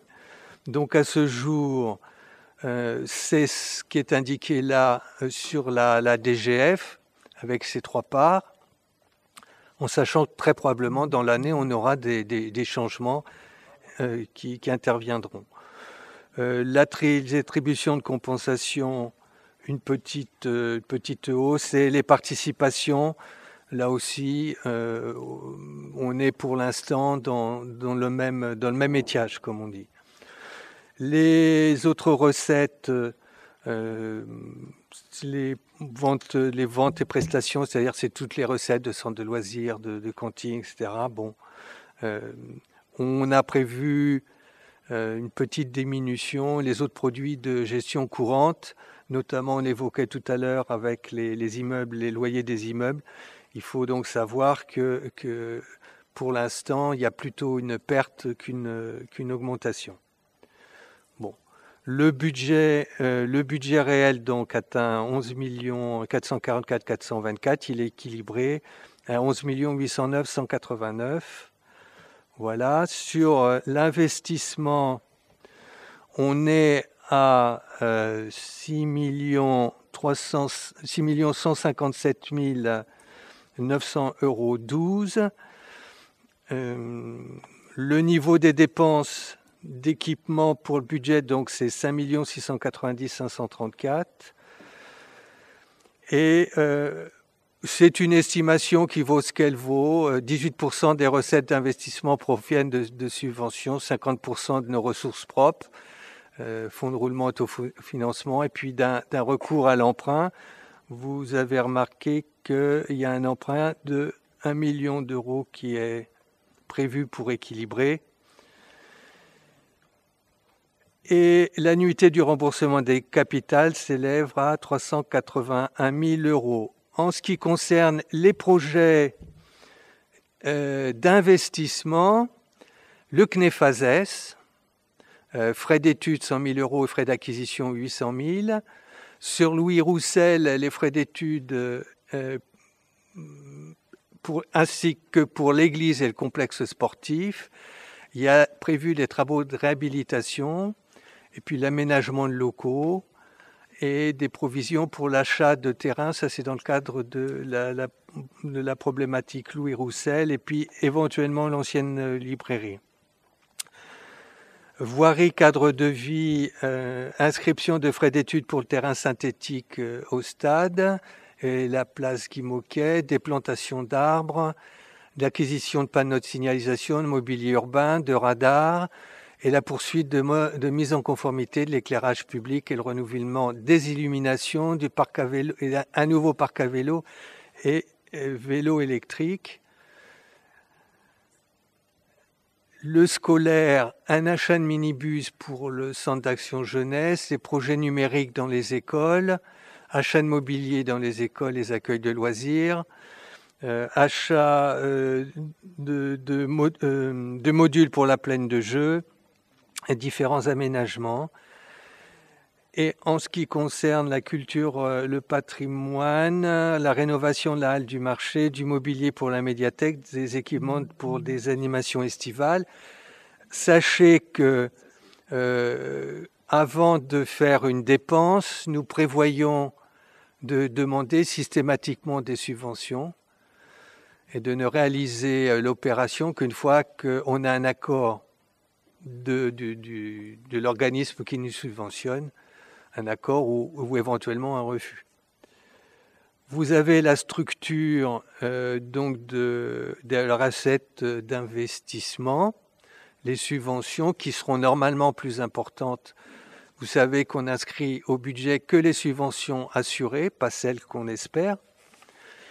L'excédent de fonctionnement capitalisé, puis les dotations diverses et l'emprunt qui est à 20% et qui s'équilibre donc à 1 million. Il est entendu que c'est un emprunt d'équilibre qui ne sera pris que si on arrive à 100% de nos réalisations, ce qui arrive extrêmement rarement, d'autant que la situation de trésorerie de la ville est telle qu'on n'a pas besoin d'argent, de faire entrer de l'argent frais pour gérer les choses au quotidien.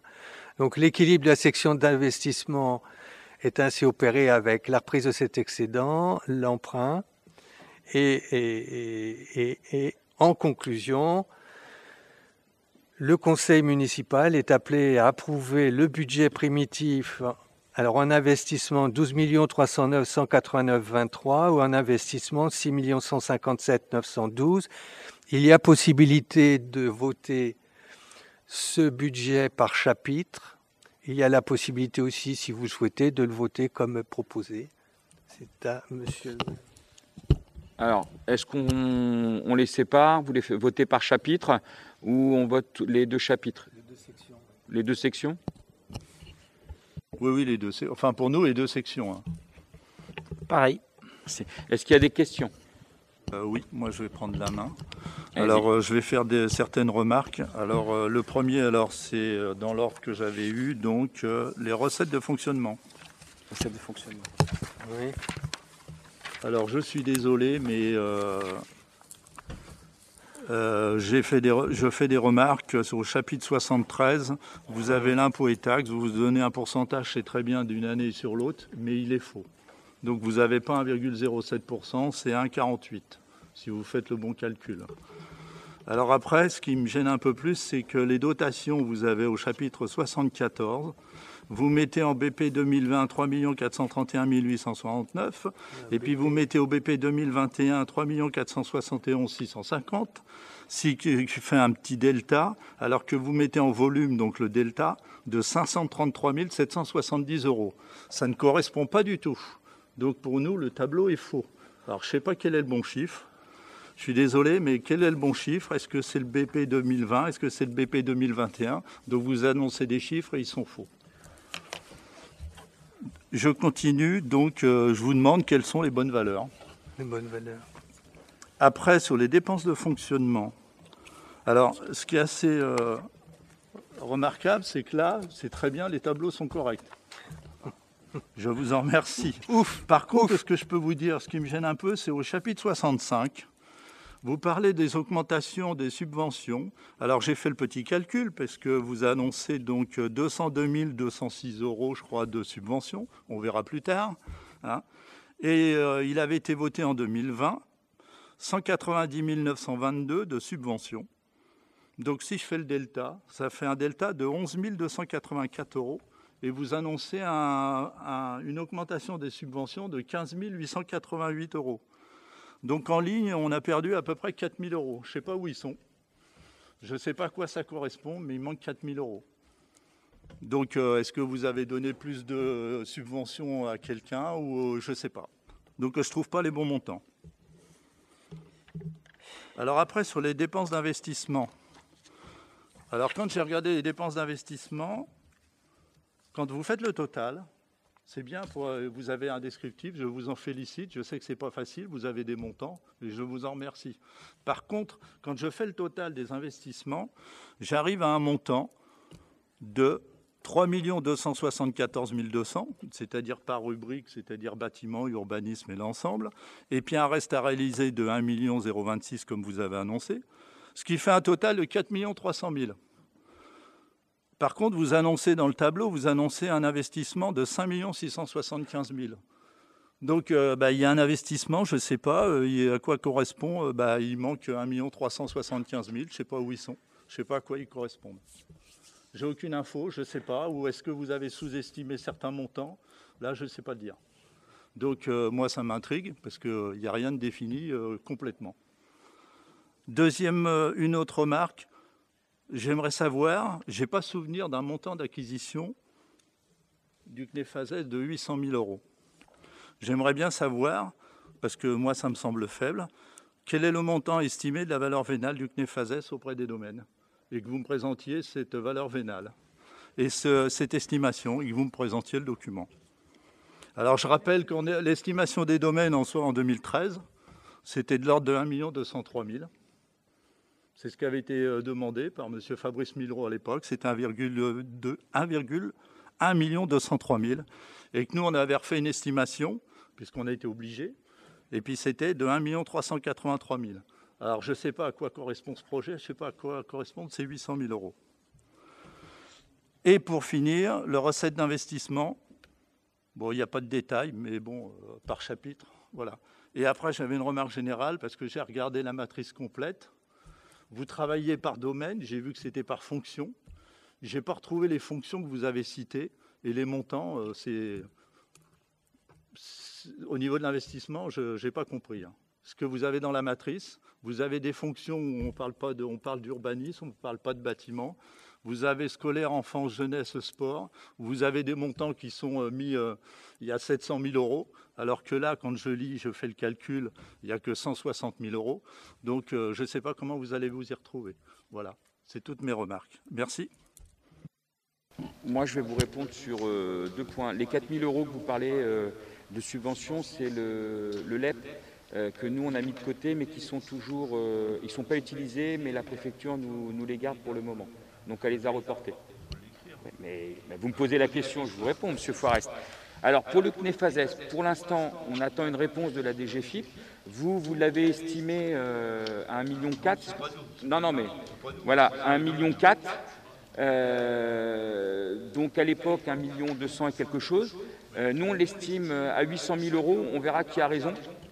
Voilà. J'espère que ce sera nous, puisqu'au moins, ça veut dire qu'on aura bien négocié.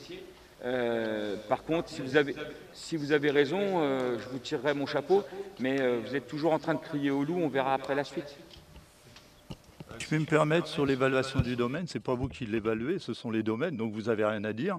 Et j'ai les documents qui font foi. Ouais, Je peux vous dire que ces documents du temps de Fabrice Millerot, c'était 1,2 million. Ouais, écoutez, et je peux vous dire qu'il y a tout le descriptif. Ouais. Et puis celui de Mme Groux, c'était 1,3 million. Donc si vous l'avez à 800 000, il faudra qu'on m'explique, ça veut dire que...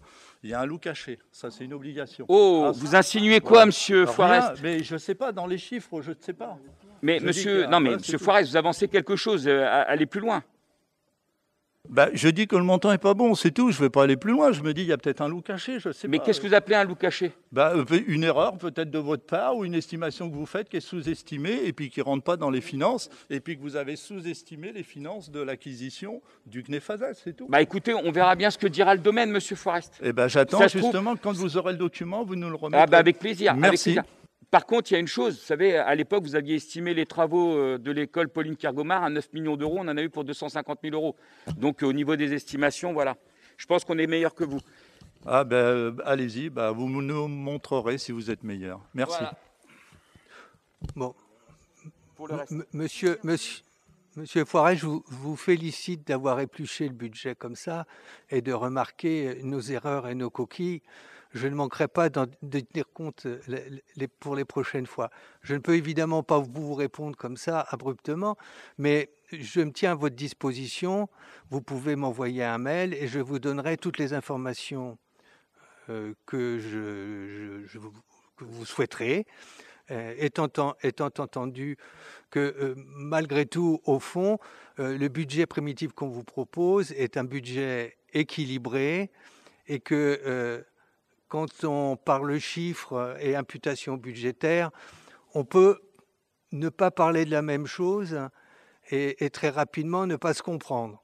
Donc, ce que je vous propose, c'est que vous m'envoyez les éléments et puis je vous répondrai. Il n'y a aucun problème sur ça. Je vous remercie. En plus, je vous remercie. Je crois que vous avez assisté à une commission finance CCHVO, donc j'ai l'impression qu'on peut faire une commission finance, puisque vous l'avez signalé. Voilà. Ben, je vous remercie. Je vous enverrai mes questions. Et on enverra les réponses à tout le conseil. Comme ça, on sera tranquille. Monsieur Renoux. Oui, j'abonde dans le sens de M. Forest. C'est ce type de difficultés et de coquilles, etc., qui pourraient typiquement se corriger en amont par une réflexion qui associerait vraiment l'opposition. Excusez-moi, Quelle qu'elle monsieur soit. Renoux, avant que vous, Oui. vous répondiez, que vous continuiez. Vous êtes à la commission finance ou pas? Vous avez plus de contact avec les gens qui participent à la commission finance? Bah, ils ont dû recevoir les documents, voyez avec eux quand même. Alors, je vous confirme qu'ils les ont reçus. Tout à l'heure, je pense, vous nous avez demandé si nous les avions reçus, donc j'ai dit non parce que moi je les avais pas reçus, mais effectivement nous les avons reçus. Après, on n'a pas forcément la même acuité sur les comptes, et d'où l'intérêt de faire de l'intelligence collective, donc d'associer les uns et les autres, comme ça on corrige les choses, chacun amenant sa compétence. Et je rappelle que Zoom ne coûte que 100 €, enfin, et qu'il y a bien d'autres prestataires que Google. Alors, je voulais juste quelques précisions sur l'ancienne librairie. A-t-elle été achetée? Est-ce que c'est en cours? Et si votre intention est de l'acheter? Monsieur, ça n'a rien à voir avec... C'est mentionné dans les investissements inscrits au budget primitif. Donc j'ai le droit de demander si cet investissement va être fait ou pas, pourquoi. Enfin. Je vais vous répondre simplement. Pour l'instant, sur l'achat des boutiques sur Beaumont, nous avons déjà 4 boutiques sur la commune qui, avec le Covid, ne nous servent à rien. On ne va pas réinvestir pour le moment sur d'autres boutiques qui ne serviront à rien. Puisque, alors, on avait déjà des choses de fait, puisque M. Génie a fait un très très bon travail sur le commerce avec Mme Tardiveau, qui est l'agent qui s'occupe du commerce. On avait trouvé des personnes qui étaient prêtes à investir. Malheureusement, le Covid fait que... Voilà. Donc pour l'instant, Madame Covid, puisque maintenant c'est une dame, elle a changé entre-temps. Donc Madame Covid nous empêche de pouvoir réaliser les projets du centre-ville, mais on y travaille. Et une fois que ces locaux, comme je l'ai déjà précisé dans d'autres conseils municipaux, une fois que ces locaux seront attribués, on pourra peut-être envisager d'acheter d'autres locaux pour pouvoir continuer à redynamiser le centre-ville. Ben alors pourquoi vous indiquez provision pour l'acquisition de terrain rue Gambetta, ancienne librairie d'hiver? Ah, donc vous n'avez pas renoncé à prendre l'ancienne librairie ici? Sur Renault, on renonce à rien. On veut redynamiser le centre-ville. Le seul moyen de redynamiser le centre-ville, c'est de pouvoir investir de l'argent dessus et trouver des solutions. Donc on est en train de travailler dessus. Si c'est écrit, c'est pour une bonne raison. Oui, mais enfin là, vous avez l'air assez certain que cette année, enfin en 2021 plutôt, il n'y aura pas l'acquisition de l'ancienne librairie. Donc pourquoi le provisionner pour l'année justement en question? Bon, je dis ça, mais ok. Petite question sur l'achat du minibus pour le cage.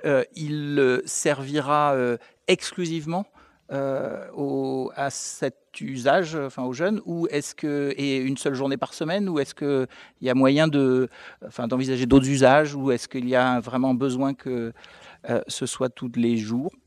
Simple question. Aménagement des cours d'école et des aires de jeu. Peut-on imaginer des structures de jeu pour les cours des écoles, voire leur végétalisation? Compte tenu des incidents survenus à l'école Jean Zay récemment, on pourrait penser que ça ferait du bien aux enfants, même si Madame Mortagne semblait penser que non, mais moi je maintiens que si. Et puis sur les vélos électriques, si vous pouviez nous dire quel est le projet, l'ambition, la destination, ça me paraît intéressant, mais merci. Je vais commencer moi par faire la réponse, et après Isabelle, si elle veut prendre la parole, prendra la parole. Alors, il y a plusieurs points. Donc, je continue à vous dire que oui, il y a certains locaux qui vont être acquis. Il n'y a pas que la librairie, il y a d'autres choses qui sont en vente sur la commune et on a un œil dessus, on est en train de regarder. Sur les aménagements des cours d'école et autres, il y a plein de choses de prévues. On n'attend pas après vous pour faire les choses. Monsieur Renou, je vous l'ai déjà dit, on sait ce qu'on a à faire et pour l'instant, on essaie de le faire au mieux qu'on peut et je crois qu'on se débrouille bien. Pour les violences sur les Jean Zay, quand on ne sait pas ce qui s'est passé, je dis bien quand on ne sait pas, des fois, il vaudrait mieux se taire. D'accord ? C'est un conseil que je donne à tout le monde. Laissez faire les professionnels dans leur domaine et arrêtez de crier au loup à chaque fois qu'il y a une chose. Alors, sauf erreur de ma part, mais si ce n'est pas vrai, qu'on me le dise. Hein. S'il n'y a pas une personne dans cette salle qui s'est battue au moins une fois ou qui était victime ou acteur de violence, qui me le dise. Dans toutes les cours d'école, malheureusement, on en trouve. Alors, c'est vrai que la situation aujourd'hui fait qu'il y en a peut-être un petit peu plus, parce que les enfants, avec le Covid, c'est un petit peu plus compliqué. Mais des violences, il y en a toujours eu. On a suffisamment d'agents, même plus que la normale, pour s'occuper des enfants, que ce soit à la pause méridienne, ou pour s'occuper, ou les enseignants qui sont présents pour s'occuper des enfants au moment de l'école. Donc, c'est bien géré. Des violences, ça arrive. Ça a duré 30 secondes, même pas, où il y a eu 2 coups de pied d'envoyés.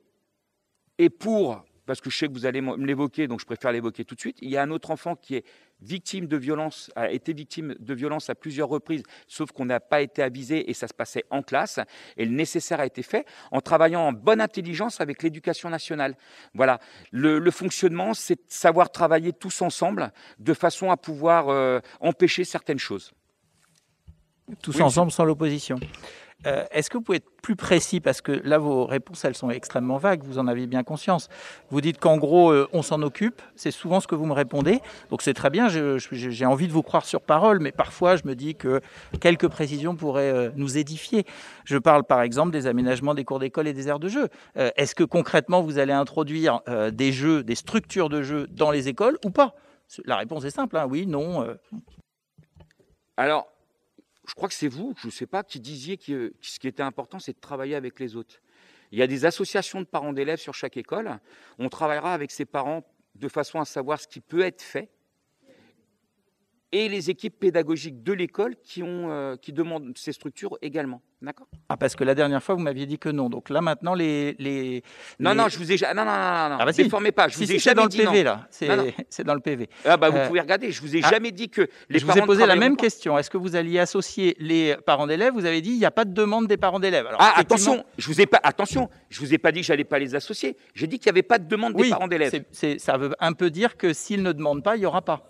Bah non. Il n'y a pas de demande de votre part, en tout cas, ça c'est sûr. Non, d'accord. Est-ce qu'il y a une demande de votre part à associer les parents d'élèves? Non, on a associé l'éducation nationale qui sont des professionnels dans le domaine. Oui, les parents d'élèves, je parle. Là, je vous dis, monsieur Renou, on a associé les enseignants au projet des écoles, puisque c'est les premiers concernés. Oui, donc vous ne voulez pas des parents d'élèves. Je n'ai pas dit ça. Je vous dis, Ah. on a associé Oui. les enseignants. Donc vous n'avez pas associé Non, mais les parents monsieur d'élèves Renou, et vous n'allez vous pas le faire. recommencez comme d'habitude à vouloir attendre une réponse que je ne vous donnerai pas, puisque c'est pas la vôtre. Moi, je vous dis, on associe tous les gens qui veulent participer au projet non. de la commune. Je vous l'ai demandé, vous ne m'avez pas associé. Excusez-moi, je vous l'ai demandé au titre de la FCPE, vous Vous me l'avez m'avez pas demandé associé. quoi, monsieur Renou? D'être associé aux réflexions, d'être associé, pas moi seulement, Ouais. mais au moins Alors, moi. je vous pose puisque juste je une vous le question. À quel moment vous m'avez demandé? À 2 conseils municipaux Ah, précédents. d'accord. Alors, je vous explique. Je vous l'ai Et- déjà et expliqué la pardon, dernière et fois. à votre Attendez, non, adjoint. non, non. Et à Je vous ai votre déjà... adjoint Excusez-moi, monsieur Renou, s'il Au vous plaît. conseil d'école de Janzé, Je vous ai déjà... Non. qui a eu lieu en novembre ou octobre, je ne sais plus. Le Virginie conseil Daoudi. municipal, vous êtes conseiller municipal, vous n'êtes pas représentant FCPE. Ça fait 15 fois que je vous le dis et je vous le répète. Maintenant, si Madame Bibeko, la présidente de la FCPE, veut me faire un courrier pour vouloir participer dans toutes les écoles, j'ai aucun problème là-dessus. Merci. Vas-y, Isabelle. Alors, Monsieur Renou, vous avez une proportion à expliciter de manière et reprendre les propos qui sont tenus. Moi, vous avez fait une publication sur votre compte Facebook qui m'a été rapportée, puisque je ne suis pas abonnée à votre compte Facebook, où vous reprenez mes propos, soi-disant tenus lors du conseil municipal. Je crois que vous avez des difficultés à comprendre ce qui est dit, ou une interprétation implicite des propos qui sont tenus. Je n'ai jamais dit que j'étais contre les aménagements de cours de récréation, d'autant qu'en tant que directrice d'école, j'ai veillé sur la commune où j'étais à me porter des projets. Ce que je vous ai dit, c'est que les équipes pédagogiques devaient être associées à ce projet. Oui, mais c'est pas ce que vous avez répété. Donc maintenant, je vous le dis très clairement, lorsque vous répétez mes propos, faites-le de manière intelligible, de façon à ce que ça reprenne réellement mes propos, c'est-à-dire ceux qui sont disponibles sur les enregistrements. Merci. Est-ce que vous pouvez, pour notre édification, clarifier votre positionnement, Madame Mortagne, sur l'intérêt qu'il peut y avoir à installer des structures de jeu dans les cours d'école et la végétalisation? Je vous rappellerai que concernant toutes les questions relatives à l'éducation nationale, il existe une instance qui s'appelle le conseil d'école et différents endroits où les représentants de parents d'élèves, donc Madame Vivinco concernant votre association FCPE, est en mesure de donner son avis. Les écoles et les instances de l'éducation nationale peuvent engager ou non un dialogue avec les fédérations de parents d'élèves sur des projets propres à leur école.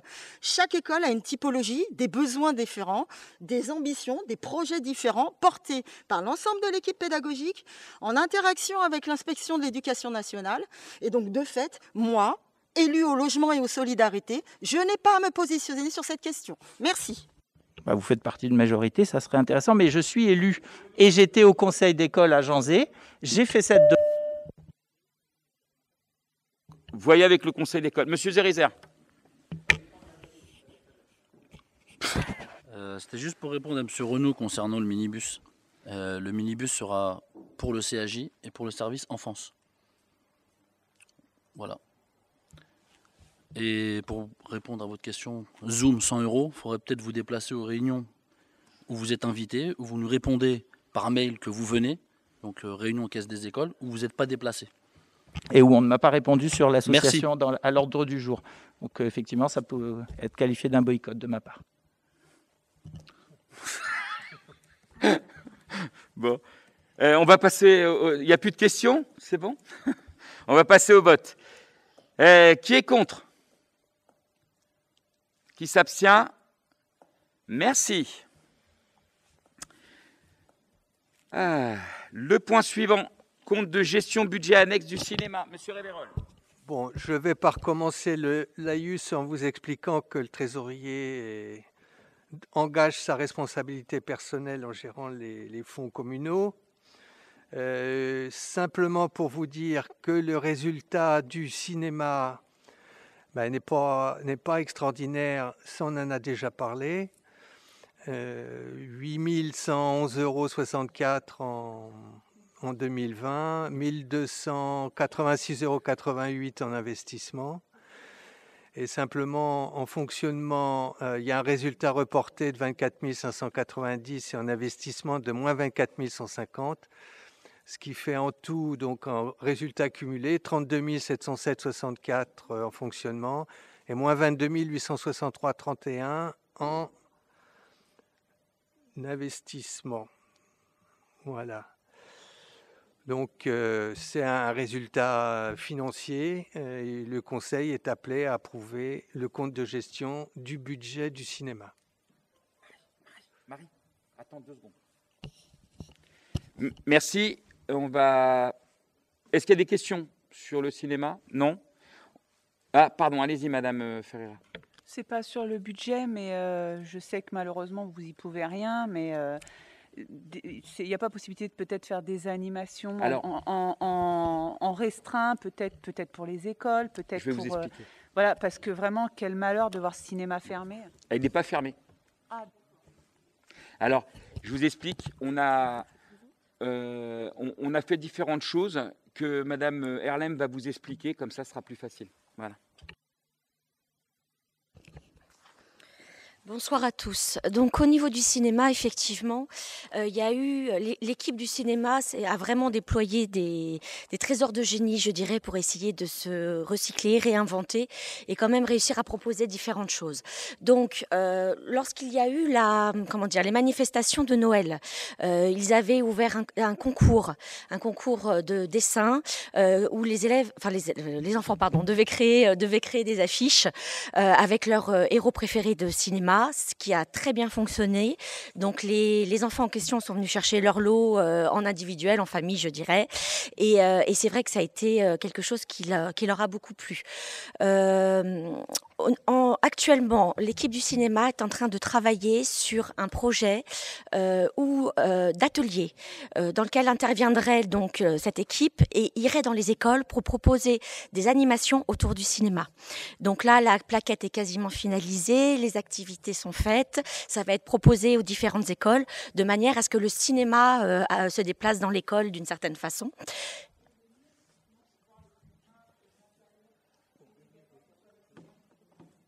En ce moment, oui, avec les mesures sanitaires, c'est un petit peu compliqué.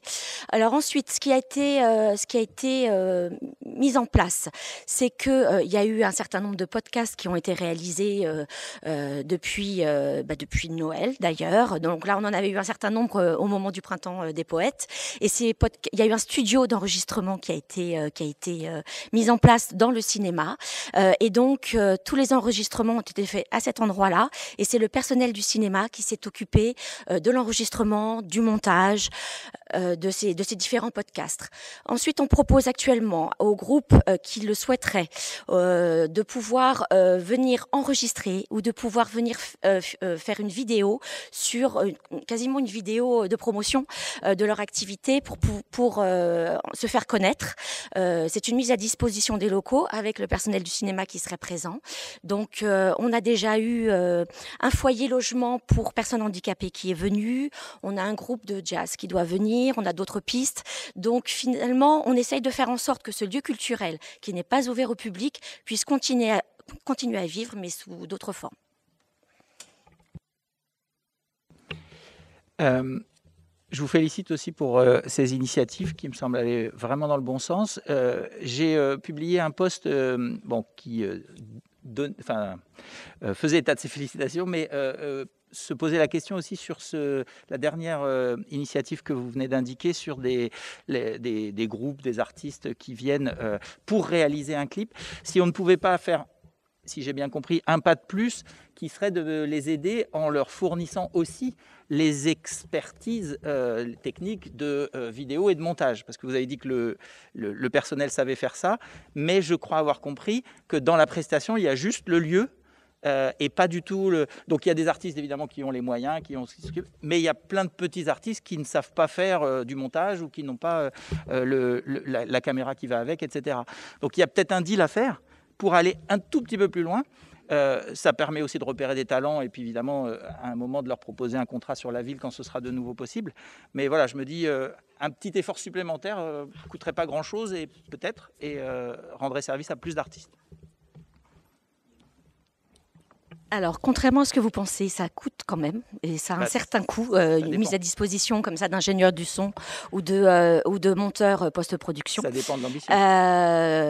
C'est un certain nombre d'heures de travail, c'est un certain coût, et que vu la situation financière du cinéma actuellement, il est vrai qu'il est très compliqué pour le cinéma de pouvoir proposer et financer des actions de ce type. C'est vrai que ça aurait pu être une idée qui a tout à fait sa pertinence, hein, je le reconnais sans aucun souci. Mais entre le budget culture, où beaucoup de choses font qu'on est obligé de réinventer, on a des coûts supplémentaires parce qu'on est obligé de remanier un certain nombre de projets, on a des avances à donner à un certain nombre d'artistes parce que à force de report, effectivement, on doit aussi soutenir la culture et donc leur permettre tout de même de continuer à vivre. Et donc par conséquent, c'est vrai que dans les montages financiers, ça n'a pas spécialement été prévu et le cinéma n'est pas en capacité de le prendre en charge. D'autres questions? Non? Bon. On passe au vote. Qui est contre? Qui s'abstient? Merci.